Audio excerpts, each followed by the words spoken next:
خامسہ کے طالب علم عبداللہ کو کہ وہ تشریف لائیں اور اپنے خیالات کا اظہار فرمائیں۔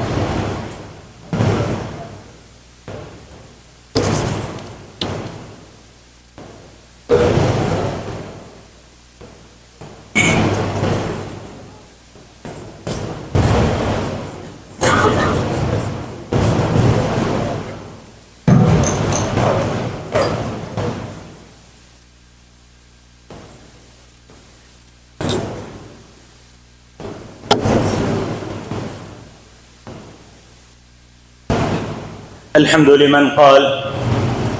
بعد أعوذ بالله من الشيطان الرجيم بسم الله الرحمن الرحيم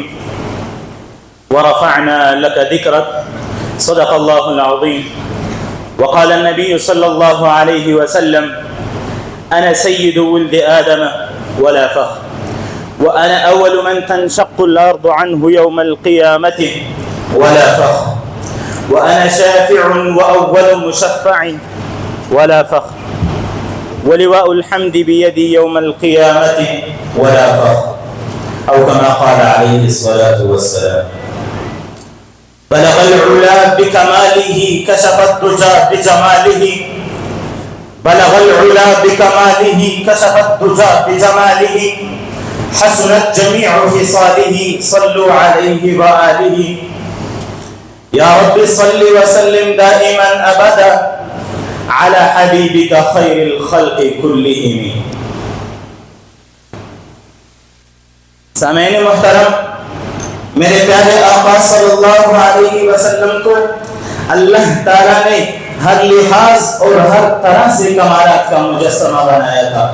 آپ کے جسم اطہر کو دیکھیں تو وہ مجموعہ کمالات ہیں، آپ کی ذات طیبہ کو دیکھیں تو وہ بھی مجموعہ کمالات ہیں، آپ کی ظاہری صفات، روحانی صفات، اعزازی صفات، نبوی صفات، علمی صفات، عملی صفات کو دیکھیں وہ سب کے سب مجموعہ کمالات ہیں۔ وہ صبح ربیع کی سحر کا اجالا، وہ جس کو بہاروں نے صدیوں میں پالا، جسے حق نے خود آپ سانچے میں ڈالا، وہ جس نے اندھیروں سے ہم کو نکالا، وہ برکت کا پردہ، وہ رحمت کا جالا، وہ آدم کا عیسیٰ سبھی کا حوالہ، فلک چاند سورج ستارے گواہ ہے، زمین کے ہنسی سب نظارے گواہ ہے۔ وہ آیا ہے جس نے جہاں کو سنبھالا، حسن کی نزاکت امنگوں کی مالا، وہ ہر نور بشری سے بہتر وہ بالا، جو سمجھے تو کوئی اس سے ہوش والا، وہ ہر معجزے میں نبیوں سے اعلیٰ، وہ تقویٰ میں حسن میں سب سے نرالا۔ وہ آدم نے اپنی نگاہوں میں دیکھا، وہ تخلیق قدرت کی باہوں میں دیکھا، وہ عزت میں اول، عظمت میں اول، رفعت میں اول، عصمت میں اول، چاہت میں اول، قدرت میں اول۔ یوسف سے پہلے، عیسیٰ سے پہلے، صالح سے پہلے، یحییٰ سے پہلے وہ توحید رب کی سنانے ہے آیا، وہ امت کو سینے لگانے ہے آیا، وہ آباد کرنے جہاں آ گیا ہے، وہ سب کی خوشی کا سما آ گیا ہے۔ کون آیا؟ وہ کسرا کی کنگرے گرے جا رہے ہیں، یہودی کی دیکھو مرے جا رہے ہیں، مسیحی بھی ماتم کرے جا رہے ہیں۔ کون آیا؟ جمال معلا کمال تعالی نگاہوں کی جنت نبوت عطا ہے۔ سامعین محترم، اسی طرح میرے آقا کے حسن ظاہری کی یہ حالت تھی کہ حضرت حسان بن ثابت رضی اللہ تعالیٰ عنہ فرماتے ہیں کہ میں ایک مرتبہ مسجد نبوی میں بیٹھا ہوا تھا، چہرے کی چاند خوب روشن تھی، میں نے ایک مرتبہ آپ صلی اللہ علیہ وسلم کے چہرے کو دیکھا، ایک مرتبہ چاند کو دیکھا، ایک مرتبہ آپ صلی اللہ علیہ وسلم کے چہرے کو دیکھا، ایک مرتبہ چاند کو دیکھا، آخر اس نتیجے پر پہنچا کہ چاند کے چہرے پر چاہیہ ہے، مدنی کا چہرہ صاف اور روشن ہے۔ اسی حالت کو دیکھتے ہوئے حضرت حسان بن ثابت بول پڑے، وَأَحْسَنَ مِنْكَ لَمْ تَرَ قَطُّ عَيْنِي وَأَجْمَلَ مِنْكَ لَمْ تَلِدِ النِّسَاءُ خُلِقْتَ مُبَرَّأً مِنْ كُلِّ عَيْبٍ كَأَنَّكَ قَدْ خُلِقْتَ كَمَا تَشَاءُ۔ اور حضرت امی عائشہ رضی اللہ تعالیٰ عنہا نے جب میرے آقا کے حسن و جمال کا مشاہدہ کیا تو کچھ یوں منظر کشی کی، لنا شمس وللآفاق شمس وشمسی خیر من شمس السماء فشمس الناس تطلع بعد فجر وشمسی تطلع بعد العشاء۔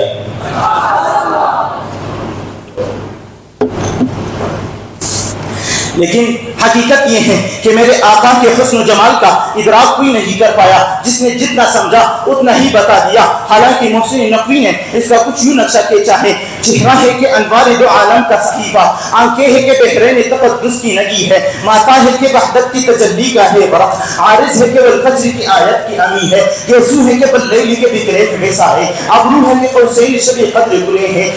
گردن ہے کہ بالفرق زمین اور ذریعہ، لب صورت یاقوت شعاعوں میں دل میں ہے، قد ہے کہ نبوت کے خط و خال کا معیار، بازو ہے کہ توحید کی عظمت کا علم ہے، باتیں ہیں کہ طوبا کی چٹکتی ہوئی گلیاں، لہجہ ہے کہ یزدا کی زباں بول رہی ہے، یہ دانت یہ شہراز یہ شبنم کی تراشے، یاقوت کی وادی میں دمکتے ہوئے ہیرے، یہ شکر کے سجدے ہیں کہ آیات کی تنزیل، یہ آنکھ میں انسو ہے کہ الہام کی رمجن، کہنے کو تو ملبوس بشر اوڑھ کے آیا، کہنے کو تو ملبوس بشر اوڑھ کے آیا، لیکن تیرے احکام فلک پر بھی چلے ہیں، انگلی کا اشارہ تھا کہ تقدیر کی ضربت، انگلی کا اشارہ تھا کہ تقدیر کی ضربت، مہتاب کے ٹکڑے تیرے قدموں میں گرے ہیں، کہنے کو تیرا فقر تیرے فخر کا باعث، لیکن تو سخاوت کے سمندر کا کنارہ، کہنے کو تیرے سر پہ ہے دستار یتیمی، لیکن تو زمانے کے یتیموں کا سہارا، وما علینا۔